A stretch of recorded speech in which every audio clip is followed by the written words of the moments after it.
Welcome to Broadcasting Seeds, where we peel back the layers of mystery, conspiracy, and the downright bizarre to uncover the strange truths hiding in plain sight. I'm your host, Bennett Tanton, and if you're here, you've probably got questions about the world that can't be answered by your average history book or government press release. Good. That means you're in the right place. Today, we're diving headfirst into a topic that's equal parts cozy and creepy. Santa Claus. You know the guy, big red suit, flying reindeer, a knack for breaking and entering while leaving gifts in exchange for milk and cookies. But here's the thing.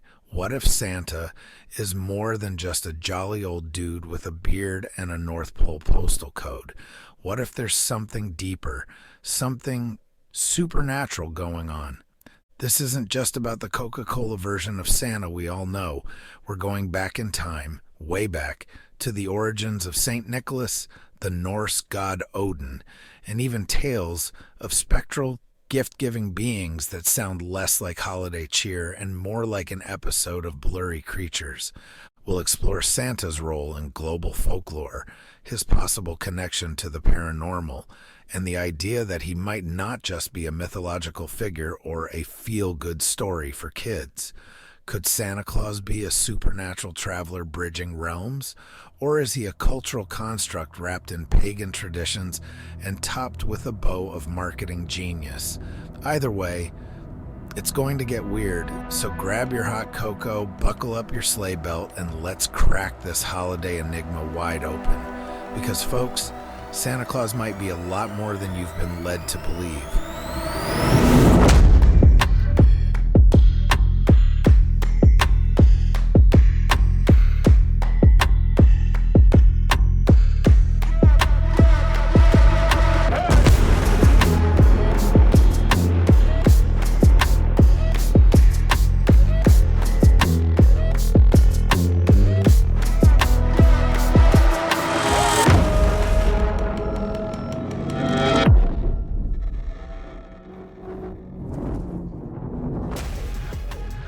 Let's start with the OG Santa, St. Nicholas himself. This guy wasn't just some mythical figure conjured up by Hallmark. He was a real dude, a 4th century Christian bishop from Myra, which is in modern-day Turkey. Picture it.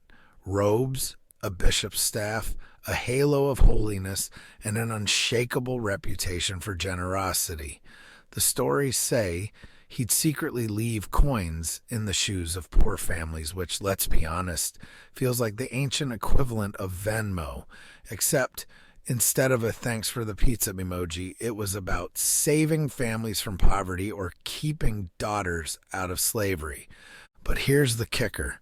Nicholas wasn't just known for charity. He had some miraculous street cred, too. One of the most famous stories tells of him resurrecting 3 boys who were killed and pickled by a butcher. Yeah, you heard me. Pickled. Now, I don't know about you, but that's not your typical bishop on a Sunday story. These miracles set the stage for Nicholas becoming a legend, his reputation spreading far and wide. Over time, he evolved from local hero to full-blown saint and eventually morphed into something even bigger. Now, let's fast forward a few centuries to when St. Nicholas's story took a detour into the magical. As Christianity spread across Europe, it had to compete with local traditions, many of which were steeped in pagan mythology. One such tradition involved the Norse god Odin. This is where things start to get spicy. Odin, the all-father of Norse mythology, was known for a lot of things: wisdom, battle prowess, and an uncanny ability to ride through the night sky on his 8-legged horse, Sleipnir. Sound familiar? That imagery of a nocturnal traveler bringing gifts or blessings to those who deserved it? Yeah, Odin was doing it long before Santa slid down his first chimney. During Yule, a midwinter festival, children would leave out food for Sleipnir in hopes that Odin would reward them with small gifts. If you're keeping score, that's basically the Norse beta version of milk and cookies. When Christianity started rolling through Europe, church leaders weren't exactly thrilled about Odin hanging around. So what did they do? They gave his job to St. Nicholas. Over time, the traits of these two figures, one a saint, the other a god, merged into a single mythic character.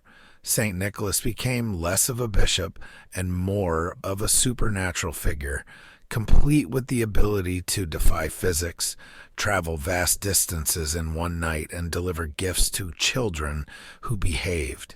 Conveniently, Odin faded into obscurity, at least in mainstream culture. Now here's where it gets interesting. As these legends spread, different cultures added their own flavor to the mix. In Germany, St. Nicholas was accompanied by Krampus, a horned demonic figure who punished naughty kids. In the Netherlands, he became Santa Claus, riding a white horse and distributing gifts on December 5th. By the time these stories made it to the United States, thanks to Dutch settlers in the 18th century, they'd evolved into the jolly old elf we know today. But let's be real. This dude's origin story is anything but jolly. It's steeped in miracles, mythology, and a dash of terror. So, how does a resurrecting saint and a Norse god evolve into a dude flying reindeer-powered sleighs? That's the power of folklore, my friends. It's a game of historical telephone, where each culture adds its own twist until you've got something both deeply familiar and eerily mysterious.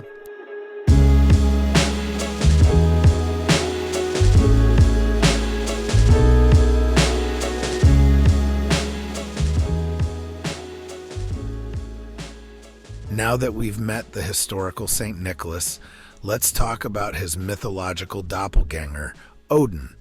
If Santa Claus is the friendly grandpa who leaves gifts, Odin is the mysterious uncle who shows up uninvited, drinks all the mead, and tells cryptic stories about the end of the world.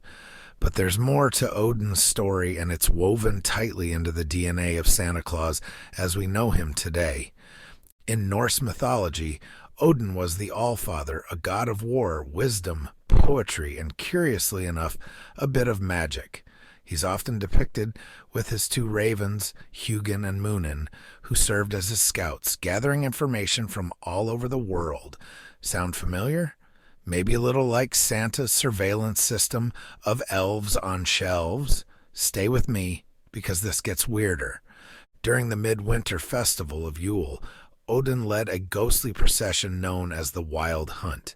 Imagine this, a pack of spectral riders tearing across the night sky, howling winds, and supernatural energy filling the air. Odin, at the head of it all, rode his trusty 8-legged horse, Sleipnir, a creature capable of leaping between worlds. The Wild Hunt wasn't a hallmark moment. It was a terrifying event that struck fear into anyone unlucky enough to witness it. Those who saw it were said to be marked for death or doom, unless, of course, they found a way to appease Odin. Enter the offerings. People would leave food, often hay or carrots, for Sleipnir, hoping to curry favor with Odin and avoid his wrath. And what did they get in return? Gifts, blessings, or protection from the dangers of the night. If that doesn't scream early Santa Claus, I don't know what does. When Christianity spread through Europe, the church had a habit of co-opting pagan traditions to make their own stories more relatable. They didn't like the idea of a pagan god galloping through the heavens, so they rebranded him. Odin's ghostly ride became Santa's cheerful sleigh ride. Sleipnir morphed into reindeer, and the gifts left for the Allfather were reimagined as stockings hung by the chimney with care. It's a marketing masterstroke that would make even modern advertisers jealous. But here's the thing. Some of Odin's darker traits lingered. For instance, the idea of Santa knowing whether you're naughty or nice. That echoes Odin's role as a judge of men, capable of granting blessings to the virtuous and punishment to the wicked. And while Santa's reindeer are a far cry from an 8-legged horse, the concept of a supernatural steed that defies the laws of nature is straight out of the Norse playbook. Now, let's talk about Santa's journey itself. The Wild Hunt wasn't just a scary midnight joyride, it was also seen as a bridge between worlds. Odin and his riders were thought to travel between realms, the mortal world, the heavens, and even the underworld. This imagery of a traveler crossing realms resonates deeply with the idea of Santa Claus, a figure who seemingly operates outside the constraints of time and space.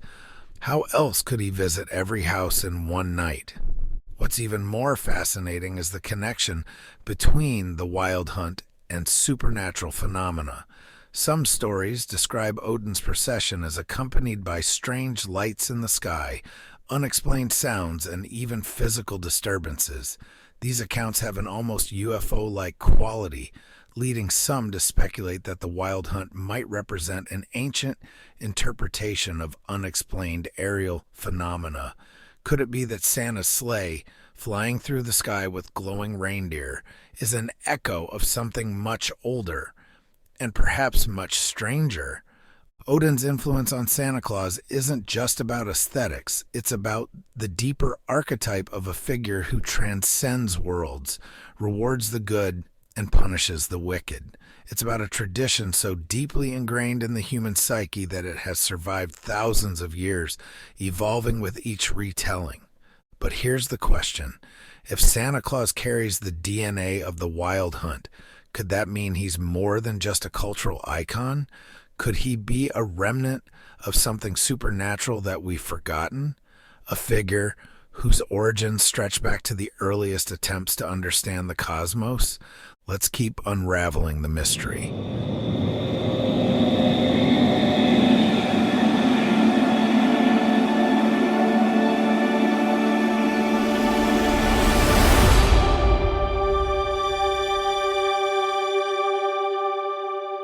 Now, we've laid the historical and mythological groundwork for Santa Claus, but let's turn the sleigh toward something a little stranger, paranormal accounts of Santa-like visitors. Because let's face it, even if you're not leaving cookies out for the big guy, stories of strange beings creeping around your house at night have a way of sticking with you. Throughout history, there have been tales of mysterious Santa-like figures visiting homes in bizarre and unexplained ways. These aren't your garden variety Christmas carolers or overeager mall Santas. These are accounts that make you question what exactly or who is sliding down that chimney. Take, for instance, the stories of spectral Santas. In rural parts of Europe, especially in Germany and Scandinavia, there are accounts of ghostly figures dressed in red appearing during the Christmas season. These figures aren't there to spread holiday cheer. They're often described as imposing, with an aura that's both benevolent and unsettling. In one 19th century tale from Bavaria, a family claimed that a man resembling Santa appeared at their door during a snowstorm. He left gifts for the children but vanished without a trace, leaving no footprints in the fresh snow. Sounds cozy, right? Except for the part where he disappeared like a ghost. Then there are the more modern stories. In the 20th century, reports of Santa sightings began cropping up in the United States and the UK. Some of these are easily chalked up to overactive imaginations or parents pulling off an elaborate ruse, but others, not so easy to explain. One account, documented in the 1970s, tells of a child waking up on Christmas Eve to see a man in red standing at the foot of their bed. The figure smiled, placed a wrapped gift on the nightstand, and disappeared, literally vanished into thin air.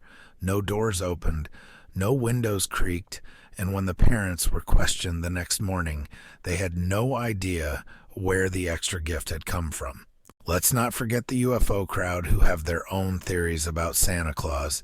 There's a subset of UFO researchers who believe that some sightings of glowing objects in the sky during the holiday season could be misinterpreted as Santa's sleigh.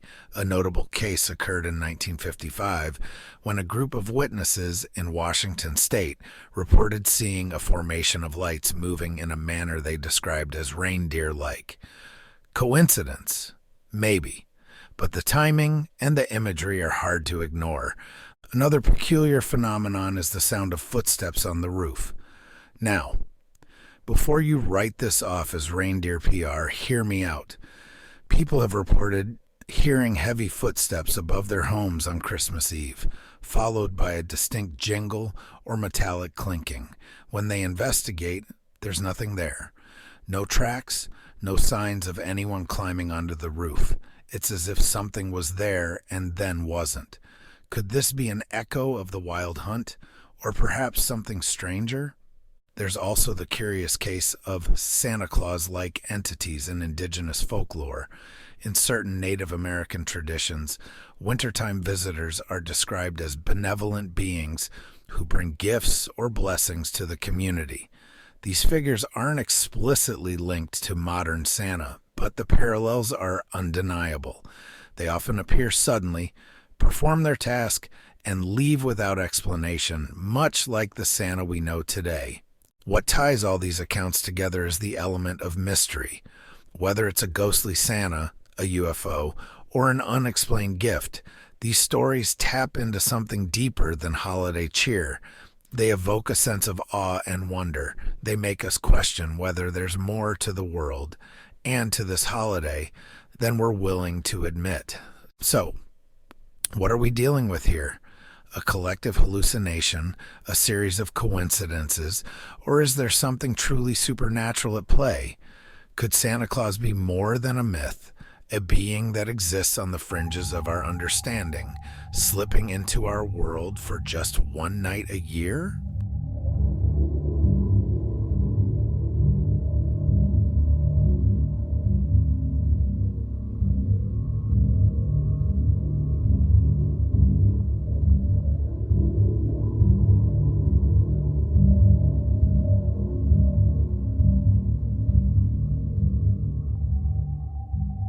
Santa Claus isn't just a uniquely Western phenomenon.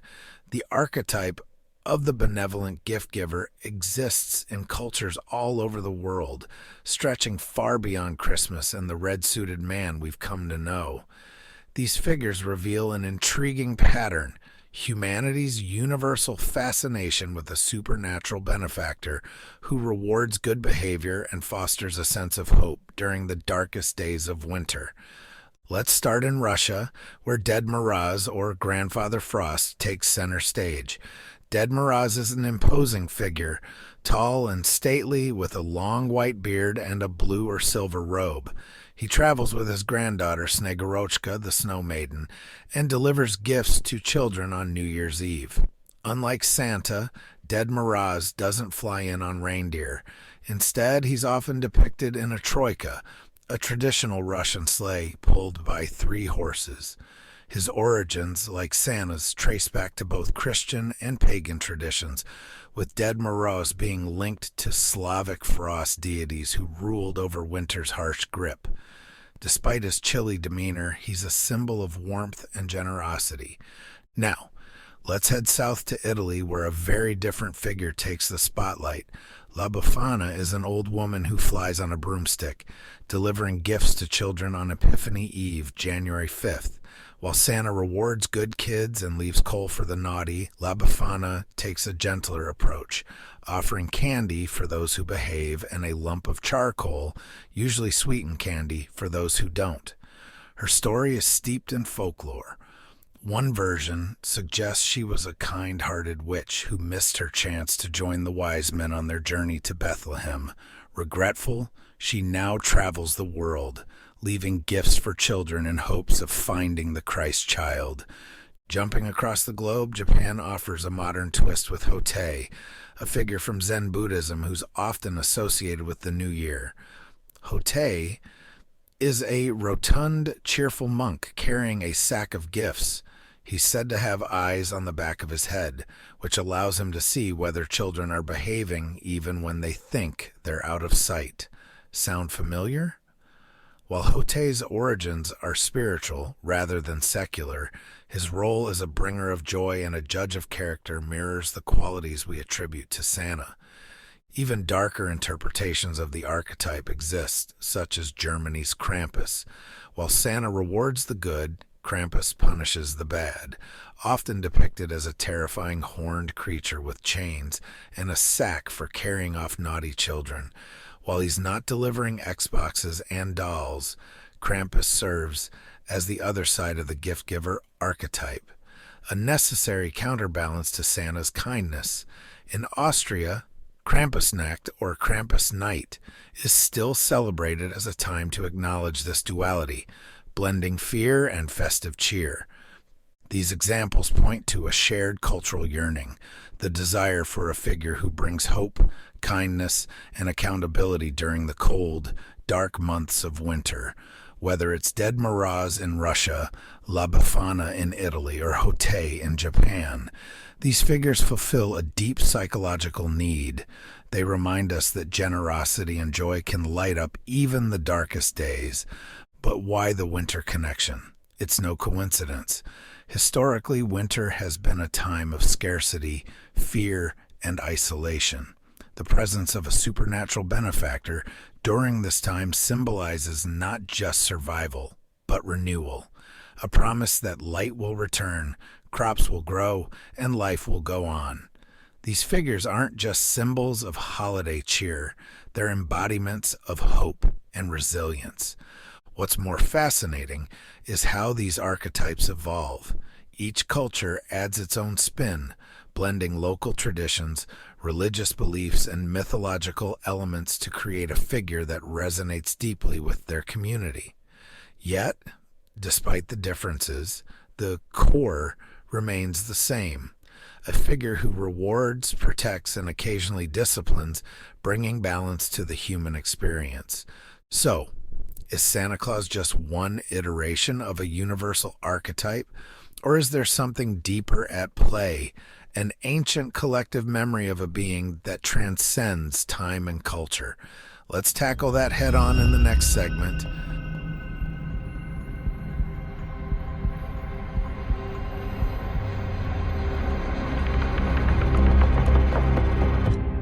Here's the big question. Is Santa Claus just a modern myth, or could he be something more? We've traced his evolution from St. Nicholas to Odin-inspired mythology to his present-day incarnation as a corporate icon. But when you pull back the layers, what emerges is a figure who seems to defy simple explanation. Let's first tackle the idea of Santa as a purely cultural construct. On the surface, he's an amalgamation of historical, religious, and mythological elements, expertly rebranded for modern consumption. The Coca-Cola Santa of the 1930s, with his red suit and jolly demeanor, is a far cry from the stern saint of the Middle Ages or the mysterious Odin of the Wild Hunt. Over time, Santa has been sanitized and commercialized, becoming a symbol of consumerism as much as generosity. From this perspective, he's no more supernatural than the Easter Bunny or a Hallmark Valentine. But then, there are the oddities, the stories that refuse to fit neatly into the mythic framework. Accounts of ghostly or unexplained Santas, strange rooftop noises, and glowing aerial phenomena around Christmas hint at something deeper.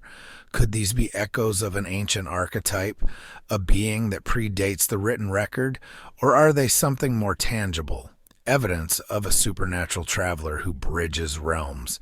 The idea of Santa as a supernatural entity isn't as far-fetched as it sounds. Consider his abilities. He operates outside of time, visiting millions of homes in a single night. He has an omniscient knowledge of who's naughty or nice, and he can manipulate physical reality, slipping down chimneys, leaving gifts, and disappearing without a trace. These traits align more with folklore about spirits or deities than with a purely fictional character. Take the concept of liminality, the idea of existing on the threshold between worlds. Santa's annual journey takes place on Christmas Eve, a time historically associated with spiritual transitions. In many cultures, the night before major festivals is seen as a time when the veil between worlds is thin. Santa's ability to traverse the globe in one night and interact with the physical world while remaining unseen aligns eerily well with this concept. Then there's the archetype theory. Carl Jung, the famous psychologist, proposed that certain figures, archetypes, exist in the collective unconscious, recurring across cultures and time periods. The gift-giver archetype, which we explored earlier, is one such figure. From Odin to Hotei to Santa Claus, these beings embody a deep, shared human need for hope, generosity, and moral accountability. Could Santa's enduring presence in our culture be a reflection of this archetype manifesting itself in different forms? If so, does that mean he's merely a psychological construct, or could the archetype itself have supernatural roots? Another angle to consider is the possibility of Santa as a supernatural traveler. In paranormal research, there's a theory that certain beings operate outside our understanding of space and time. These entities, often described as interdimensional or otherworldly, have been linked to UFOs, cryptids, and other unexplained phenomena. Could Santa Claus fit into this category? If we're willing to entertain the idea of interdimensional travelers, Santa's abilities, instantaneous travel, omniscience, and material manipulation don't seem so outlandish. Let's not forget the theological implications. In Christian tradition, St. Nicholas's acts of charity were seen as divinely inspired. Could the modern Santa Claus be a continuation of that divine mission, a being tasked with bringing joy and hope to humanity? Or has his story been hijacked by commercialism, bearing any supernatural truth beneath layers of tinsel and marketing campaigns? At the end of the day, Santa Claus represents a curious blend of the sacred and the profane, the historical and the mythical, the mundane and the supernatural. He's a character who defies simple categorization, inviting us to explore not just his story, but the stories we tell ourselves about the world. So what do we make of him? Is he a relic of ancient traditions, a product of cultural evolution, or a supernatural force we've yet to fully understand? Maybe the truth lies somewhere in between, a figure who exists as much in our imaginations as in the unseen realms of possibility.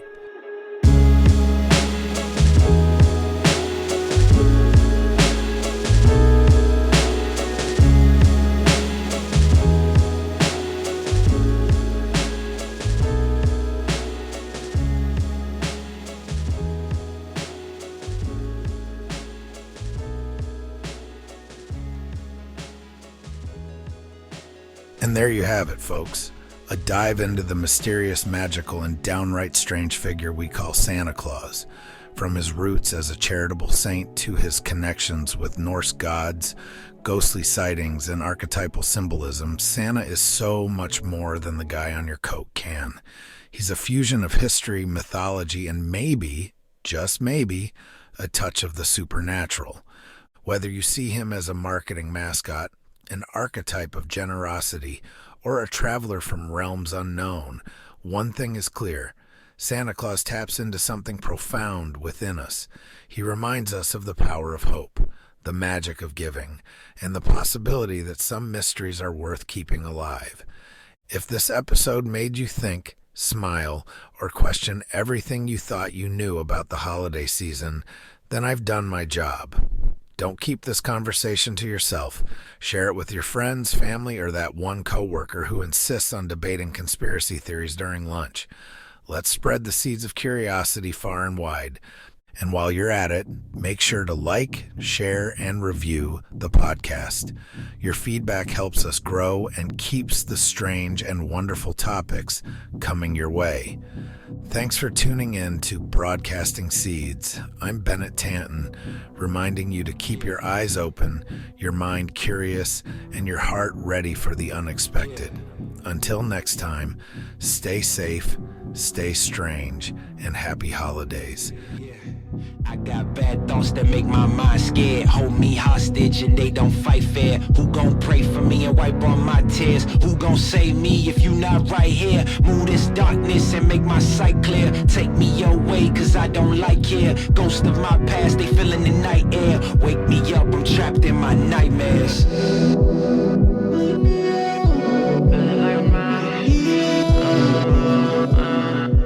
Wake me up, I'm trapped in my nightmares.